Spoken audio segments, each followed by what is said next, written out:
If I let you walk a mile in my shoes, do you think that you could make it? This happiness, it wasn't free, so I had to take it. I work hard and play harder, tough lessons, I'm smarter. When it come to me, you know I always put me first. I got that top shelf preservation, living life, no hesitation. Only God can judge me and he made me this way. So before you judge a book, go on and crack the cover. I'ma thrive, I'ma shine, baby, winter, fall, or summer, come on. I'm living my life, living my best life, baby. Living my life with no apology. I'm living my life, living my best life, baby. Living my life for me. I'm living my life, living my best life, baby. Living my life with no apology. I'm living my life, living my best life, baby. Living my life for me.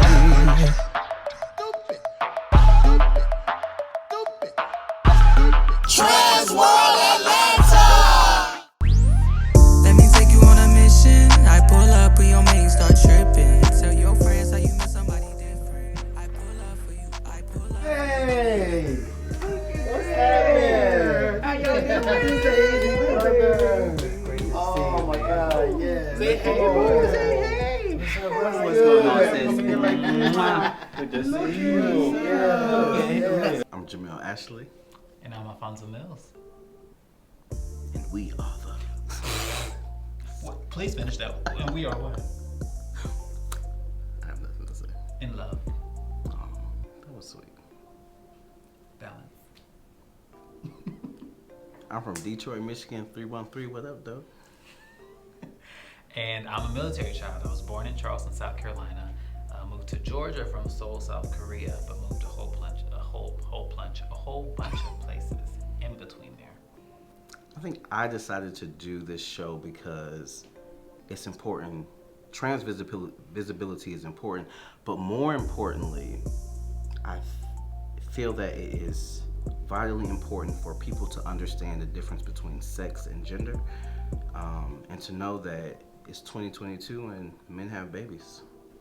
Yeah, and for me, it's about giving folks hope, giving folks that were born male but are very feminine hope that you can find love, letting them know that being yourself is okay, and that that's how you find people that will truly love you, because there are real people that will love all of you. And also with hope, a lot of people like to drop the P because they don't have any hope, and then just end up hoeing. That's actually my story. But that's the story. But from the hoe to the home. Sure, because I found hope, and I had to hope and believe in myself that love was possible. It's so good to see y'all. Good to see you. Welcome. We got our first guest. Looks like the people are coming home. Yes, this is how I like it. Everybody Yo, howdy.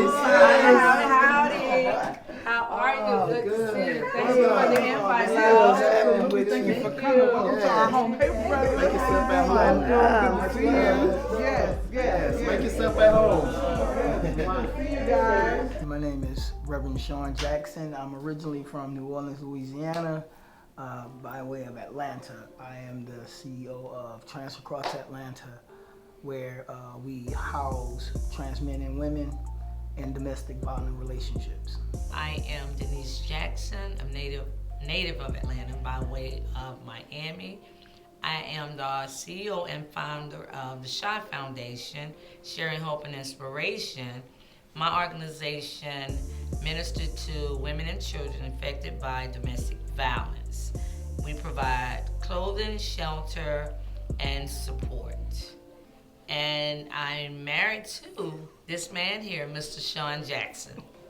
We have been together 20 years. Wow. Long time, huh? Yeah, long time. very long time. Y'all were able to find it easily? Yes. Okay, good. 12 minutes from home. Yo, brother. What's good? What's going on with you, man? Hey. What's going on, sis? How are you? Welcome to our home. Doing good. My name is Nick Devereaux. I am originally from Fort Lauderdale, Florida. I moved to Georgia, Atlanta in about 1998. I attended Bethune-Cookman College. There I pledged in a sorority, Delta Sigma Theta. And of course, since my transition, I've kind of parted ways with my sorority, but it'll always be near and dear to my heart. Let's see, I have 5 kids, 1 from a previous marriage and 3 with my fiance. Guess y'all will get an opportunity to meet her or not, sooner or later. I don't know. But yeah, I am, I would say, I've been a part of the community here in Atlanta for probably about 20 years, and I've been a pretty intricate part. I was a club promoter here for about 15 years. I was a pageant owner for another 10, 12 years, and currently I work in advocacy, trans advocacy, and I work a lot of radio spots as a trans expert in human rights and civil rights. So listen, guys, before we get anything started, because you know y'all all here for a reason anyway. So, now Denise, you know I know you. But however, I want to give y'all something to drink. And from the last time we were all together, I think I remember what you guys like to drink. Stop looking at me like that, Nick. I'm just trying to see if you remember. Brown. Now, got you. Now. Brown and brown. Yeah. White and white. Got it. White and brown. So I got y'all. I am Malik Keyshawn Brown. I am known in the LGBTQI community as Malik Santiago. I am the father of the ever popular House of Santiago, where I have over 22 members under my leadership. I am in law enforcement. I'm a former deputy sheriff lieutenant and executive protector to the 49th sheriff of DeKalb County. I am currently in public safety. I'm a pageant boy. I have over 11 titles in the pageantry world. And I have a 30-year-old son, an 8-year-old granddaughter, and I have a baby mother, and this is my girlfriend, Raquel. Hey, I'm Raquel. I am the eldest of 5 children. I was born my mother's son, but I am my mother's daughter, as you can see. I am an ordained elder in the Lord's church. I marry people, bury people, christen people. I also work at a hair school here in Atlanta, Georgia, where I am the manager. I am an instructor. I am a counselor. Yeah, I kind of pretty much do it all. What would I say about myself that I want you to remember? That to know me is to love me, and I promise that you will. You'll love me, because he does. I do. Man, it's so good to see everybody. Man, what y'all been up to? What's going on with the club? Man, working, getting all these bookings in, getting ready for Pride. Okay, that's what's up. That's what's up. Yes. So sis, when is Pride this year? September 1st through the 5th. Oh, it's September this year. Wow. Y'all ready? We're ready. Man, Marquette is legendary. Baby, you better let the people know. The lot will be locked and loaded. 54 years. That's Wow. a lot of years. That's man. a staple in the I remember LGBT being a community. teeny bopper. Wow. A teeny bopper. About On up the 20 steps, minutes. huh? Up the steps. And down the steps in the down back. the- Yeah, it's like one way in. And one way out. That is- Crazy part about But you know what I love? it. It's not just Black history, it's Black queer history. That's right. That's it. So I started transitioning in 2013. I think I started probably as early as 2007 mentally transitioning. It was one of those things that I just not heard of. I've always been pretty dominant in my personality, and even in my physical appearance as a female, I swayed more to male masculinity. When I was in college, I played basketball, high school. I played a lot of sports, and the first time I'd ever heard of trans was in about 2005, 2007. One of the guys that I've known from the community, he had been missing for quite some time, and then suddenly he came back. He had a bunch of hair on his face, and he looked really masculine, and I was in awe. We talked a bit, and he told me about what trans masculinity and trans male is, and transitioning. Well, at that time, I was still married in a dominant female role, but I've always used the male pronouns as long as I've been in the community. But I've always been he, even if my name was a she. But more and more, I started to do some research on it, and I decided that this was definitely something I wanted to do. Yes, we are so glad to have you guys here with us. Yes. Like, do y'all know y'all our first guests, right? Really? No. Yes. So that says a lot about y'all. Like, we love Yes. y'all. We love you guys. And you should. Yes. Yep. But we called y'all here because, of course, we got some stuff we need to talk about. Yes. Right? Lord. Yeah. Yes. Well, listen, This it ain't feels a bad, little though. heavy. It's That's not right. heavy. Is this an It's just a intervention? little light. Just sit back with my big boy. We just talking about us, like honestly, really. You know, yes. like we live in a world, and all that's going on in this world, people have such a misconception about who we are. That's right. Yes. Right? Who can tell the world who we are like we can? That's right. Nobody. Hello, Nobody. Nor right? should they. That's right. Come on, Nobody. absolutely But not. they try. Oh, don't they? Yeah, All the they time. do. They That do. right there. They try all the time. That's right. And so I believe that it's high time that if we come together, right, and we get on one space and one accord talking about us and be okay with who we are, what's going on in our lives, what we experiencing, then we can go out and tell the world with no problem. And we do exist, and I think it's important enough for us to get together, have a conversation, keep the conversation alive, and show the people that we are here. We're not going anywhere. There is room at the table for us. And if they don't give us the chair, we're going to take the seat. So I want to talk about the baby first. They're talking about you. Yes. baby. So what's that journey been like, guys? Like, y'all got a baby. Right. A whole baby. A whole baby. Not just a baby, one I pushed out. Right. Wow. That's the piece. That right there. That's the piece. That's the That's the part. piece. Now that was a journey. Yeah. Oh my goodness. But this has been exhausting. Beautiful. Yeah. Life changing. Yeah. The journey to it was, one of the highest points we've ever had. Like excitement and support from community, but also like we had some extreme scares. Yeah. And one literally like riding in the back of the ambulance, like rushing in the middle of snow. Like it was wild. Wow. It was. Said snow? When was it snow? It was. Well, I was in. I don't know. Look, I was out of it, so obviously You don't know. You don't know. Yeah. You missed that part. But even in that too, right? Like it has stretched us as a couple. Okay. I have a very strong, brash way of communicating, and He calls it radical candor. it is radical candor. It's a great book too. You should read it. I think it's just rude sometimes. Well, in Detroit though, you have to be straight to the point. You have to be. You gotta be straight to the point. Otherwise, you know, you get left behind. You get messed over. Anything. But people have feelings. Yeah, which I'm learning. We have had to learn how to communicate better. We have had to learn how to step away when we cannot communicate. How to be better teammates for each other. Like, because this is. Well, I mean, y'all got kids. It's a lot of work. It's a lot of work. It definitely pushes you, but I feel like every day it's like I'm learning something new about him. I'm learning something new about myself, about Jamel. Like it's an evolution. Okay. And still at the same time, defending our family.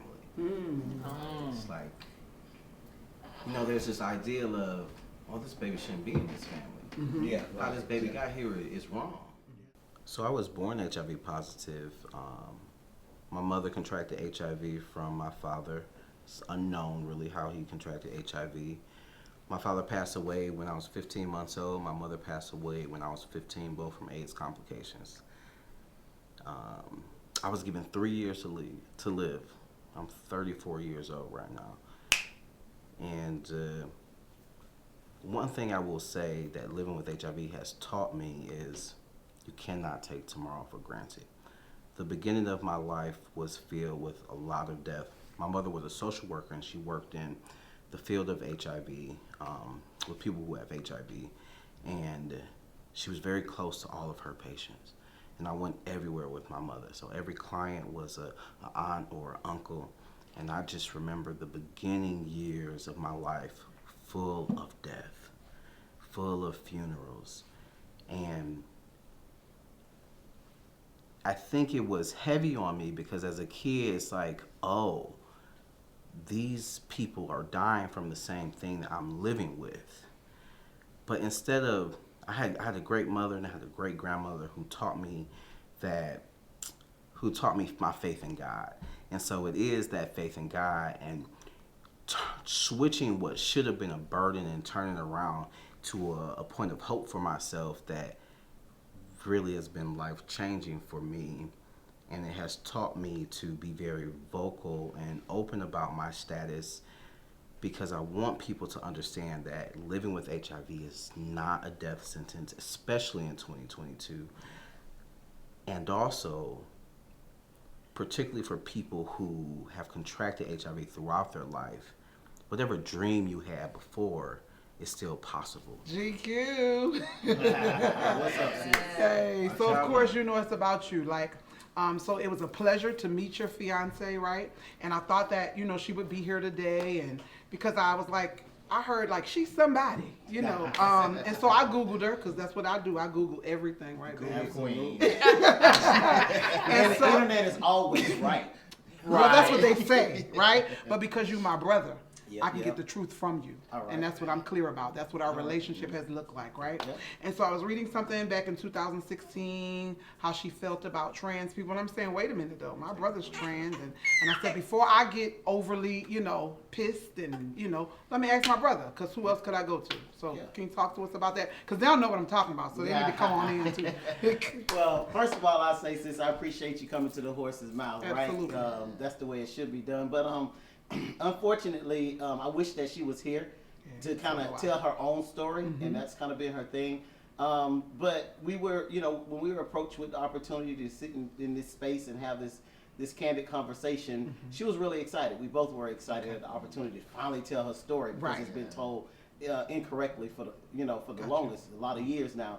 But then as we talked it through, she was like, yeah, I don't necessarily, without having the real creative control that I want. Okay. This is the reason why my story wasn't told properly in the first place. So because it's in a group and the setting is really about just you and the guys, I don't think it's gonna have enough time and space for me to tell my story. And I don't want the exact thing that you just said. You said when I Googled it, first thing I saw was her transphobia and what she said about trans people, and then but yet she with my brother. So how did that happen? Right. Yeah. So let's bring it together, and I'll tell you. And again, I'm paraphrasing. This is her story. You know, one day she'll get an opportunity to tell it.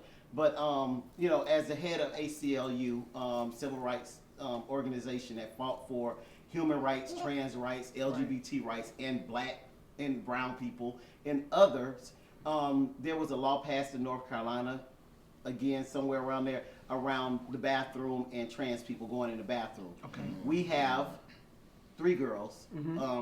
Her 3 girls are now my 3 girls. Yes. And we have a daughter and a son from a previous relationship. But the 3 girls were really young. I think they were about 7, 8 years old. And they had a question around trans people in the bathroom. They had gone in the bathroom and they saw what they suspected in their mind as a guy with a dress. Gotcha. Okay, so when she came back to the table to talk about that particular law, that's the example that she gave and asked how does she explain it, and it basically just kind of, she was blackballed at that point because what the perception was is she said that they had on that I don't want my girls in the bathroom with a man with a dress on, and that as a political expert, a civil law attorney, she was not having that conversation. She said, why are we focusing on all things trans and nothing, all the other elements of this particular law? Right. And it got blown out of proportion. They wanted her to go in front.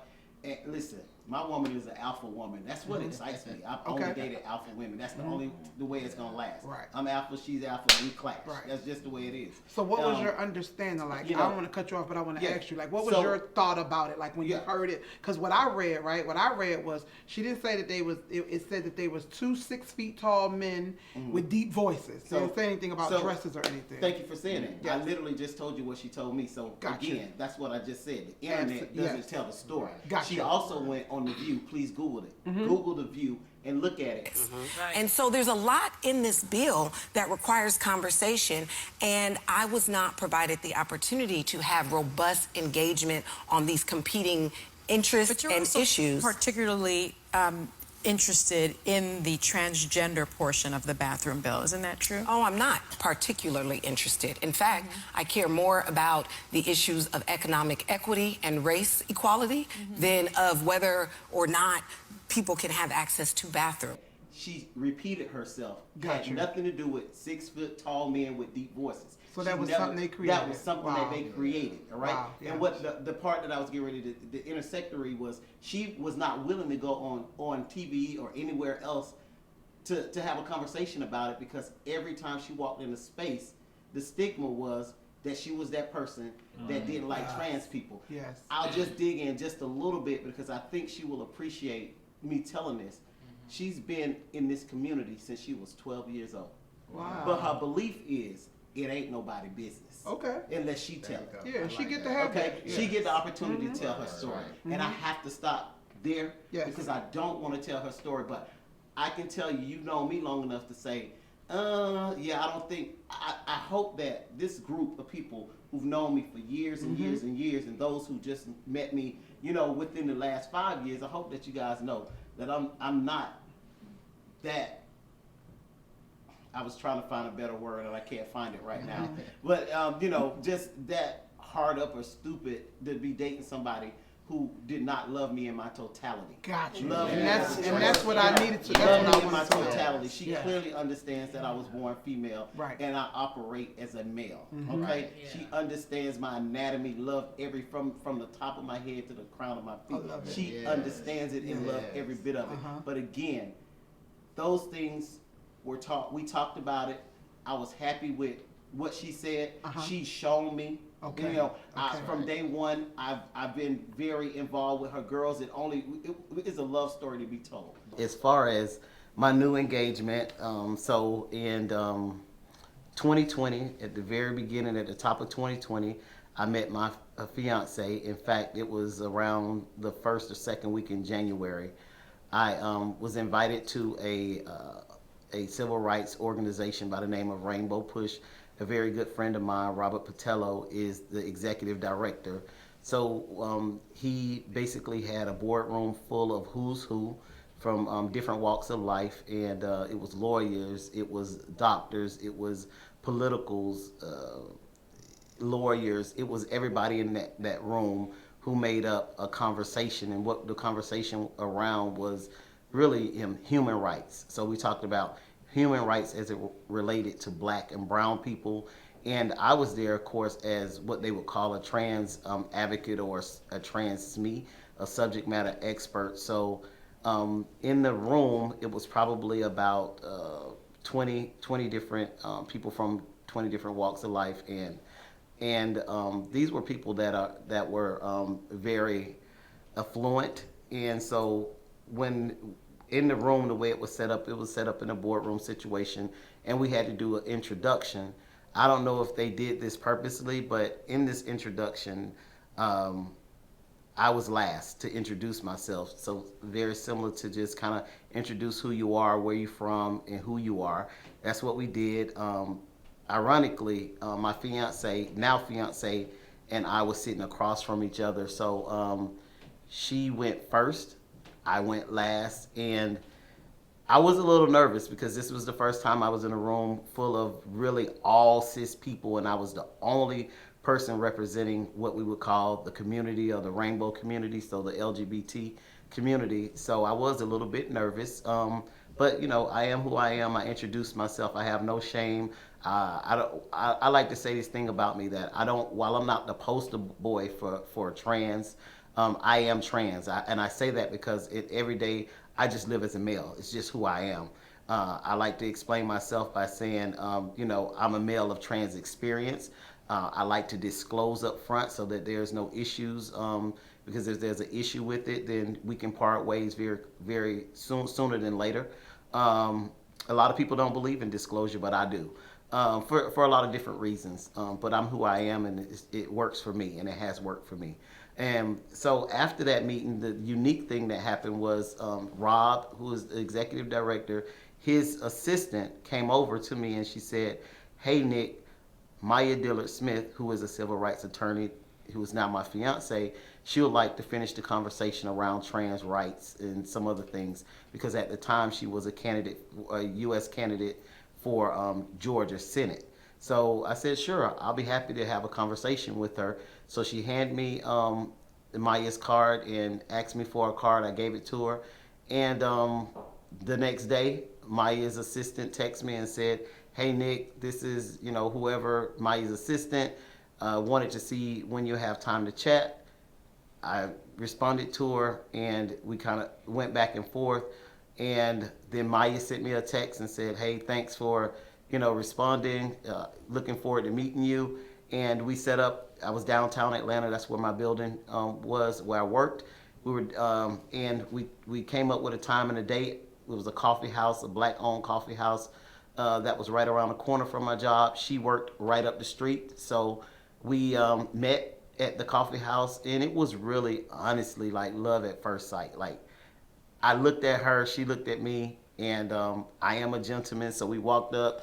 She ordered her coffee in her Danish, and I ordered a coffee, and we went upstairs, and it was very unique because the conversation instantly, like almost instantly, changed from political and business to personal. And so that brings me to my next point, guys, right? I had an idea. Denise and Sean. Of course. What's the idea? Of course. What about we put together a show? I can make that happen Saturday. That's why I asked. That's management, right? Come on here. It pays in Hey, because I believe we need to take every chance possible to celebrate us. Yes. I have a question. Yes, sir. So who's all doing this? You, my brother. Yeah. I done heard about you. My brother. GQ, did you ask that? Right. You did He that. tries to back you know it out, but wasn't you me. my brother. Now you need a backup dancer. Oh, I got you. Okay, you with it? I'm with it. Come on, Janet. Don't get Miss Jackson. Miss Jack, come on. And I heard about the Marquette. Yo. Come on through. Oh, Brother, what you wearing? I think it's time. Wait, y'all heard that doorbell. Don't act like Come in. Who else you invite? perfect timing. So everybody, this is Tangela, and she is a life coach. And just to give a little piece of her story, because you can't tell nobody else's story like they can tell it, but I can tell this piece. Her husband's a trans man. My name is Tangela Washington, and I am a certified professional life coach, certified by the Professional Women's Network in Kentucky. And since that time, after nearly 10 years, I was certified as a master life coach. So babe, so babe, we not done, babe. Go ahead and tell them why we really brought them here. Yes. So guys, the real reason we got you all here is that we're taking you on a trip. I like the trip. Yeah, trip. What kind of trip? Yes. And of course, while we're there, we want to actually do some work. Yes. And how we gonna do the work is we gonna have the life coach us. And I'm turning the floor over to her. Thank you. Thank you. Yes. Yes, Miss Tangela. People who do know me know that I use different techniques in my coaching methodology. I like to create an internal view of a person's self. I like to change and shift the paradigm of what they've always believed about themselves and kind of unlock some creativity. Yeah, so I'd like to say that what gives me the right, of course, to coach is I am in a transgendered relationship. I'm working through things myself. I was a lesbian, and now I'm not really sure, except I'm just in love, right? That's a good way to start. There you go. And also, we are parents to a transgendered daughter. Wow. So she came out at 6. So imagine the counseling and everything we've had to go through. And she is now 12 and in the 6th grade. So so it's been a journey, but I'd like to think that that's my marching orders. That's my stamp of approval. That's why I get to sit here and do this. That's right. So Now, one of the things I wanted to ask, since I'm here and I have carte blanche, Yes. is don't be, don't be. One of the things I've taught my children is to live out loud and to take up space. And what I see in the transgendered community is that we're not necessarily doing that. We stick to ourselves, right? We have the shows, we have the nightlife, and that is our space. But we dare to venture beyond those doors, to take up space and say who we are, because we have a right. That's right. Somebody once said, you and I have talked, and we talked about the census and a gender marker that actually says non-binary or transgendered or all the different ways that we relate to ourselves.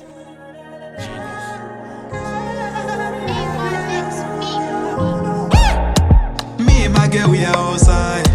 Me and my girl, we are outside. Me and my girl, we are outside. Me and my girl, we are outside. Me and my girl, we are outside. Me and my girl, we are outside. I kept seeing it spiritually, right? And for me, spiritually, right, there is no body of Christ without all of us in it. We all make up a space. We all make up an arm. We all make up a leg. We all make up the feet. We all make up the head, right? And so without us, it couldn't possibly be. I preached this message a long time ago that was called "There is no folding chairs," right? And society would have it that those of us who are a part of the LGBTQI community, those of us who love us that are part of the LGBTQI community, would have it that we've got fold-away chairs. They can just take our chair, fold it up, put it away, because it really doesn't exist, right? But I'm here to remind all of you, not tell you, but remind all of you that we sit in grand chairs as well, right? You don't just get to fold them up and put them to the side, right? Somebody would actually have to pick it up and move it to the side, right? And therefore, they don't want to do that work, because to do work means that you've got to put some energy in, right? And so because they don't want to put energy in, when you've got a grand chair like theirs, your chair gets to stay. That's right. And so for us, we wanted you guys to come together so that we can remind you of how important you are, of how important we are, and how important it is to take care of you. The Bible says that charity starts at home. Well, guess what, y'all? Home is here. This is home. Home starts with yourself. And then it spreads abroad. You can't give out what you haven't taken care of. We find ourselves always giving out to people, right? And we never get taken care of. It is high time that we spend time and take care of us. Me and my girl, we are outside. Me and my girl, we are outside. Me and my girl, we are outside. Me and my girl, we are outside. Me and my girl, we are outside.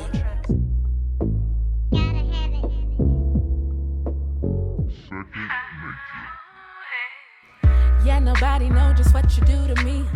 You feed my soul, you give me countless energy. Know what I'm talking about, no going around and around. Can't really call it, but it feels so real. Jamel has really given me space to figure out myself, because there were a lot of things from my past that I was still healing from, that was coming back up in our relationship, that he was like, whoa, that is not my shit. You don't have to bring that here. So he allowed me some space to let some of that go. That 38 hours, it just, I don't know, babe, like, I don't know if I could do that again. Which is funny you say that, because you were a trooper, baby. Everybody was talking about how just you were advocating for yourself, and you were, I mean, not just strong, but you did your thing. And I know it was, you know, I also knew the hard parts too. And Yeah, but I think, you know, the whole pregnancy was just a lesson in being able to advocate for self. From the beginning, I think that was something I was very clear about. It's not very many examples of what it is to be a pregnant man, you know. So, and I thank Dr. Collins for that too. It's nice just to have an OBGYN who was understanding and queer and full of resources and fought equally as hard for me from the beginning. From the very beginning, yeah, absolutely. But you know, I will never forget though, like, I think our hospital experience, our appointments were good. I'll never forget that waiting room experience though, right before they admitted me, like that just. I try to. It was a big wrench in our beautiful experience of dealing with the medical staff at least. And it's like out of all people, it wasn't a nurse, it wasn't a doctor, it was a front desk person.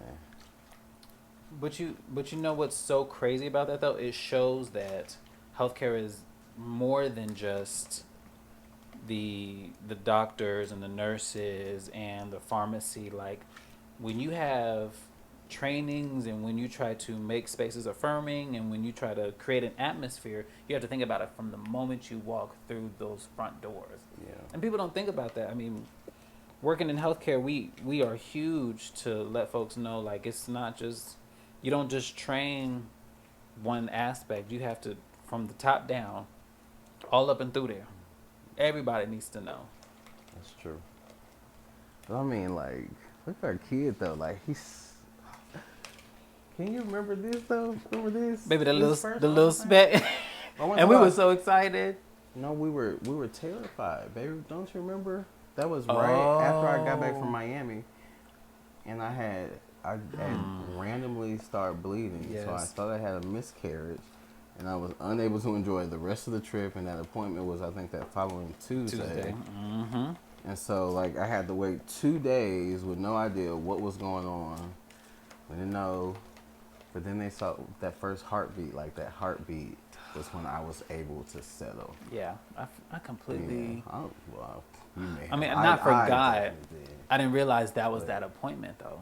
That was that appointment. That was the first scare. Yeah. Because we had a few scares. It wasn't easy. I don't think my body really was designed to have a baby, even though it was, but it wasn't. Yeah. Yeah.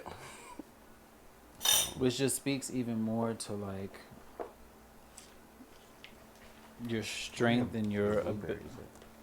Well, I'm gonna do some with and some without. You know, I like a little variety.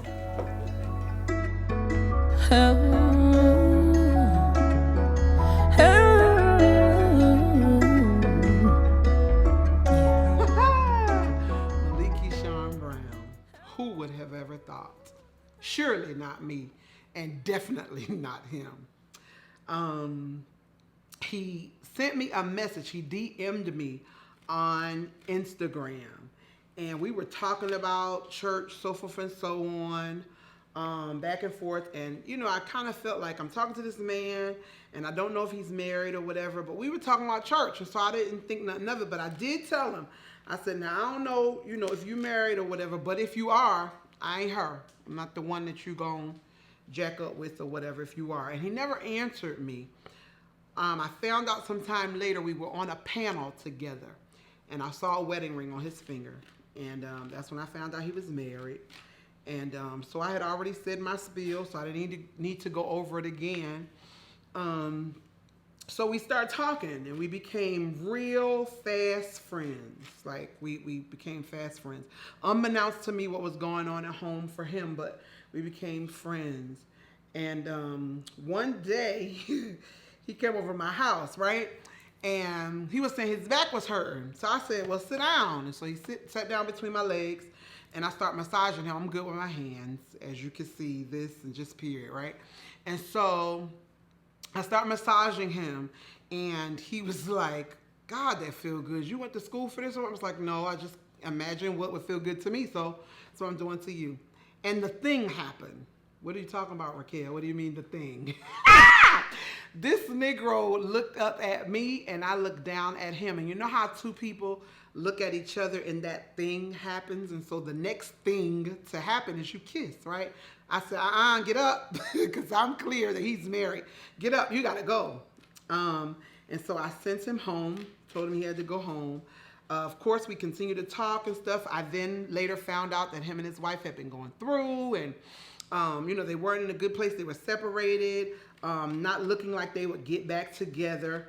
Well, that same kind of night happened again, but ironically, I didn't send him home this time. For me, it's about falling in love with the person. I didn't necessarily fall in love with him because he's a trans man, but because he's an individual who so happens to love me, and we've been growing together, and so I'm in love with him, and that's why he's my trans man.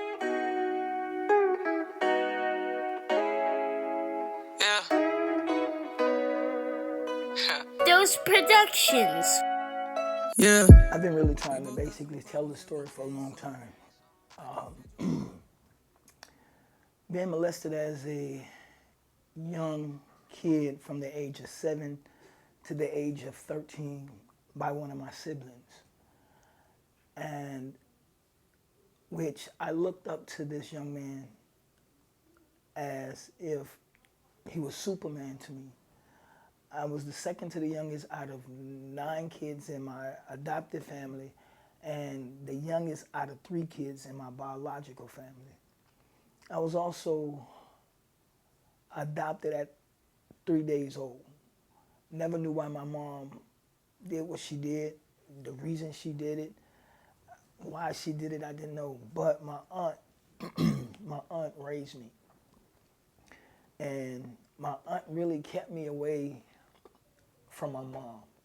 I would see a beautiful, tall young lady come in my stepmom's home and to visit, but I was never able to speak to her. And I used to ask my stepmom all the time, who is this lady? And she would never tell me. The story is really hard because I felt that I didn't have anyone.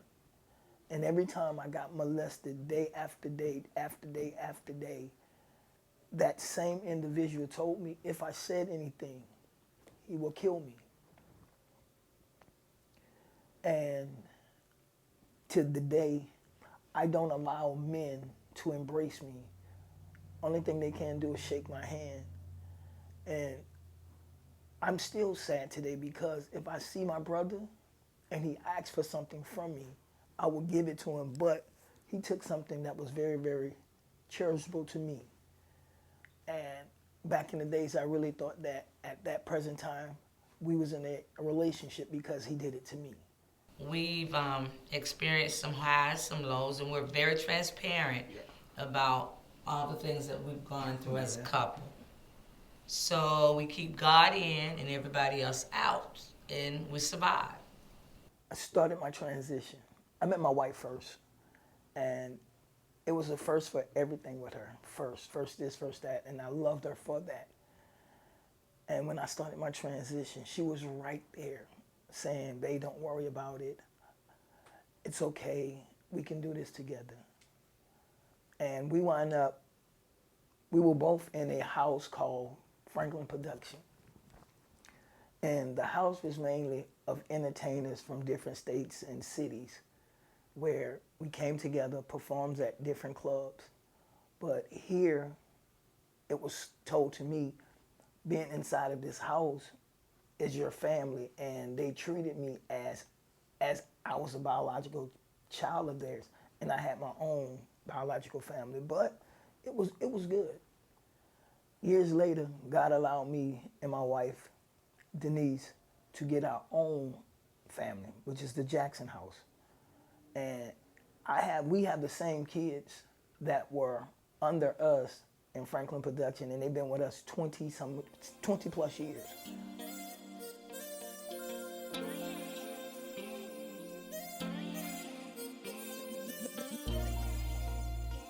I am the CEO of Nick Devereaux Enterprise, which is a firm that offers image consultant and fashion designer services. I've been a part of that. I've been the CEO for about 5 to 6 years on that venture. I graduated again from Bethune-Cookman University, also known as BCC when I was there. We are the home of the Wildcats. I am a member of Delta Sigma Theta sorority. I say I'm a member. That'll always be near and dear to my heart in my transition. However, I do not sport any paraphernalia. I do not visibly show or claim anything around Delta Sigma Theta. I'll tell you that the hardest part of my transition, or making the decision to transition, was to give up the rights to Delta Sigma Theta, to give up the rights to sisterhood, to give up the rights to be a part of a sisterhood that provided public service and community service and was founded on Black community. It was one of the things that I've always dreamt of as a kid. One would ask, how did you know, and where did you first become interested in Delta Sigma Theta? I can just tell you, red is my favorite color. So that was one of the easiest ways. But other than that, just being in the community and the church, I saw a lot of Deltas growing up, and I saw the community service they provided. I felt the sisterhood they provided, scholarships that they provided, and they were just really involved in the Black community. So that heightened my interest, and I can tell you, really, from a little girl early on, that's what intrigued me to want to be a part of Delta Sigma Theta, and I wasn't going to stop until I became a member. My line sisters and my sisters, it was a little bit different for them when I revealed or conveyed that I was transitioning. However, the acceptance part, if I'm being absolutely honest, some did with hesitancy, and some just did not, and still have not. There was the birth of Nick Devereaux, and it's been Nick Devereaux against the world. They refused to accept who I am, and I have one particular who was my best friend in college. She is also a Delta, and she just refuses to accept my transition. To her, I'll always be Nicole. And in fact, I've run into her a couple times here in Atlanta, and she just refuses to talk to me at all. That breaks my heart, because we were best friends. Like, I met her on campus in my freshman year.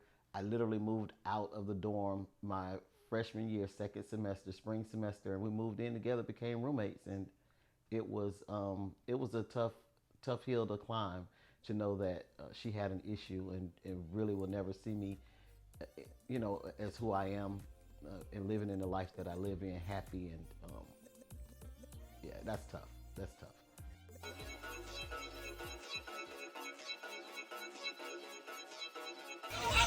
Fresh out the clank, straight to the bank. I was just fucking up Common. Up before the rooster crow, got the bomb I never touch it, no hand in hand. Just make the money, this only fans. Your bitch always watching, she on demand. Red out your face like I'm from Japan. Trips out the true pads, riding on mopeds, rocking on Hermes. Bottles of the ace of spades, burning backwoods, knocking Dutch and spade. Whip game, Pro to gas 93, GT 63 AMG. I bought the money back to the block. I make it happen, you niggas watch. Boss moves, nothing but boss moves. Boss moves, nothing but boss moves.